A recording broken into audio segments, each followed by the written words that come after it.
Olá, gente. Eu sou a discente Daiane, sou cursando do curso de Ciências Biológicas do sétimo período do IEF Sul de Minas, campus Muzambinho. Nessa videoaula, eu vou falar um pouco para vocês em relação aos fungos, né? Exemplificar quais seriam os fungos que a gente tem hoje em dia, que a gente convive muitas vezes a gente não sabe, né? Que é um fungo. Em relação aos fungos, como que ele interiormente, né? Sua composição, né? Se são seres unicelulares, multicelulares, em relação à sua reprodução, como que funciona. Será que os fungos eles têm só seu lado ruim, né? Porque a gente fala em fungo, a gente já acha que é bolor e tudo mais, a gente pensa muito em coisa negativa. Mas será que o fungo também é negativa, né, para a gente?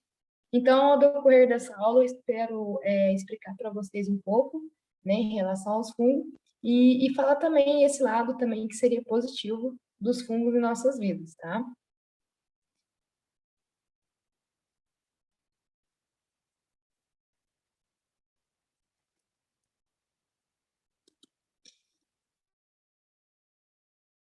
Que os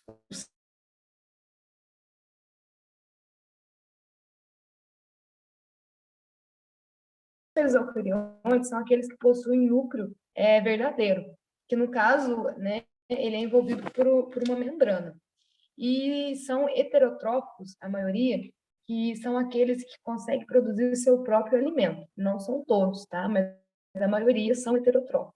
Eles também, né, são seres multicelulares, que são compostos por várias células, mas também existe, né, como são as leveduras, que são seres unicelulares.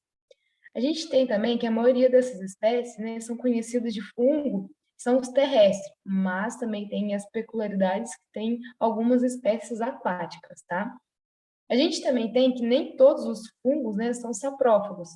E tem alguns que são parasitas, do qual que eles vão retirar seu alimento, né, através de outros seres vivos. E aí pode ser seres humanos, pode ser plantas, né? No caso do ser humano, a gente um fungo que é conhecido, né, que todo mundo já viu, já ouviu falar, são as micoses, que é tanto na pele como também na unha, né? Acho que todo mundo já ouviu falar ou já teve. E nas plantas a gente tem a ferrugem. A gente frequentemente vê, né, em cafezaus, né, em café, porque é onde tem mais incidência de ferrugem, mas acho que quem tem laranjeira, goiabeira em casa também já pode ter se comparado, né, se deparado em si com a ferrugem, né, na folha. Então, aqui a gente consegue ver, né, nitidamente, aqui tanto na pele, né, que seria as micoses, como também no cafeeiro, né? Essas manchas aqui, né? Tanto essa marronzinha como essa outra, que já está num estado mais avançado, né? Da doença, do fungo, e aqui está iniciando aqui.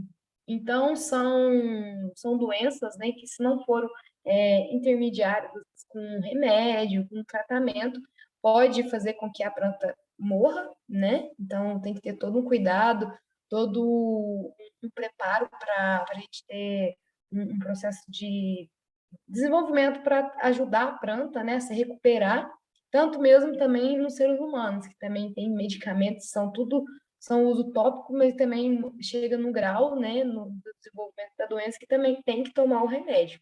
Então, os fungos nessa parte, eles são um ponto negativo, né? Temos e também, né, que os fungos mais conhecidos, que são populares, que todo mundo fala em fungo, já vem à cabeça, são os cogumelos. Que no caso, né, eu trouxe os cogumelos porque eles têm um corpo frutífico, né, de frutificação, onde tem esporocarpo, que no qual vai se desenvolver os esporos, e aí vai ter elementos de reprodução, né, desses seres vivos. Como eu trouxe na imagem aqui, dá para ver nitidamente, né, tanto o corpo como o desenvolvimento, aqui as ínfas, né? E o que acontece? O corpo de um fungo, né, como eu disse anteriormente, ele é multicelular, onde é formado por um amaranhado, né, de ínfas, onde aqui na imagem a gente dá para ver o quanto é desenvolvida, né, que é chamado de micelo. Então, esse conjunto de ínfas, né, ele é chamado de micelo. E as ínfas, né, são estruturas filamentosas, e pode ser formado também por células com um ou mais núcleos, tá bom? E aí a gente também tem que os fungos, né, eles não apresentam tecidos verdadeiros. Aí, através da classificação e reprodução dos fungos, a gente tem os chamados fungos verdadeiros, né? Que são aqueles cuja reprodução é feita por dois tipos de esporos. Dois imóveis, né? Que são esporos assexuados, que é formado por mitose, e esporos sexuados, que são formados por meiose.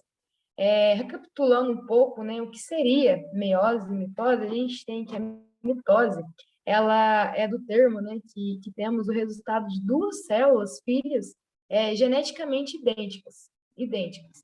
Diferente da meiose, né, que é onde a meiose, ela é onde a gente tem quatro células, onde cada uma delas tem a metade do cromossomo da célula mãe, tá?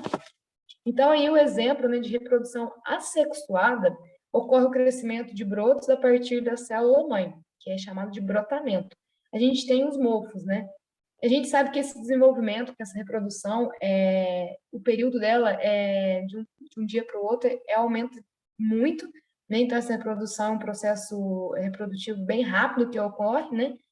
E eu acho que todo mundo já teve o desprazer, né, de acontecer, de molorar, de ver o mofo em pão, em rosca e tudo mais, por conta de ter esse contato, né, da massa ali do pão e tudo mais com a umidade, né, onde gera que ali, por estar presente os fungos, vai gerar a umidade onde vai ter os mofos, né. Temos também a reprodução sexuada dos fungos. Então, eles são formados, né, a partir de uma célula diploide que sofre meiose, como disse anteriormente, como ocorre, onde na meiose, né, ocorre duas divisões sucessivas, dos quais a primeira é reducional e a segunda é semelhante à mitose comum. E assim a célula diploide, né, que é 2N, vai dar origem então a quatro células diploides N.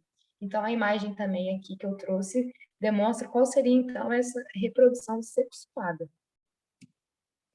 E aí, gente, a gente também tem os fungos e mutualismo. Ou seja, né, além dos fungos ser saprófagos, e todos também são parasitas, né, existe ainda, né, e tem os parasitas, existe ainda aqueles que vivem em associação mutualística, né, onde é uma troca de favores.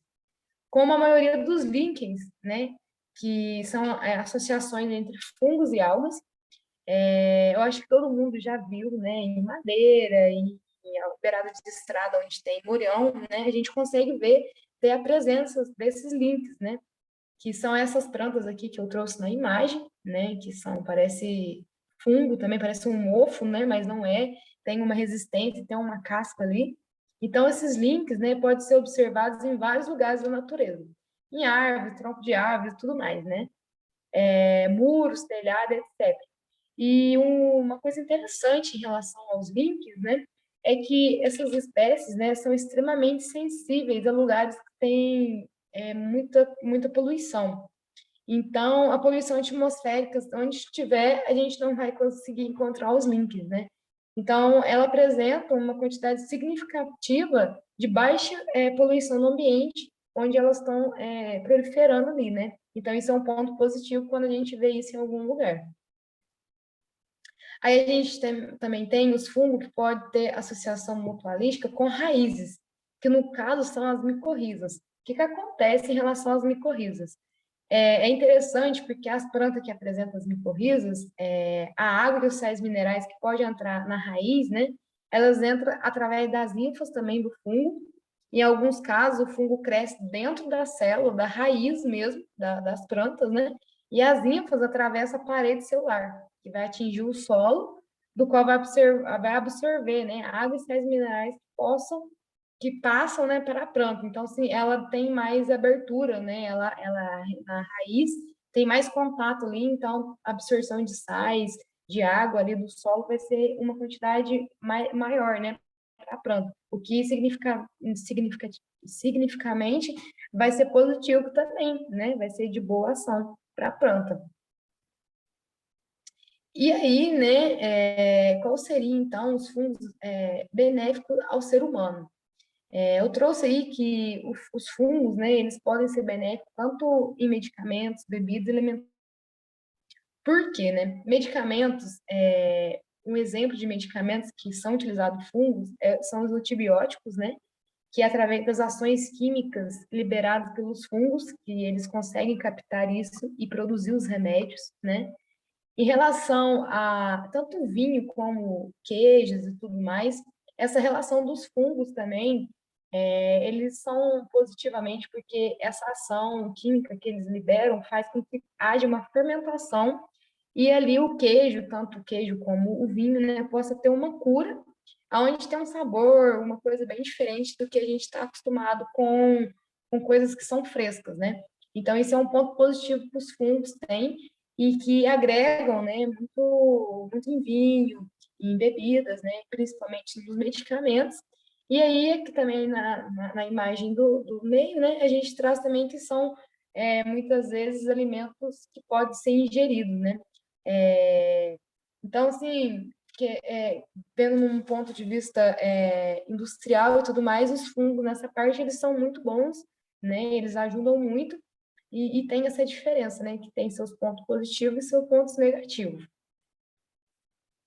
E aí eu deixo meu muito obrigado pela atenção de vocês, espero que tenham gostado da aula. E aí também eu deixo o meu e-mail para contato para qualquer dúvida, ok? Obrigada, gente.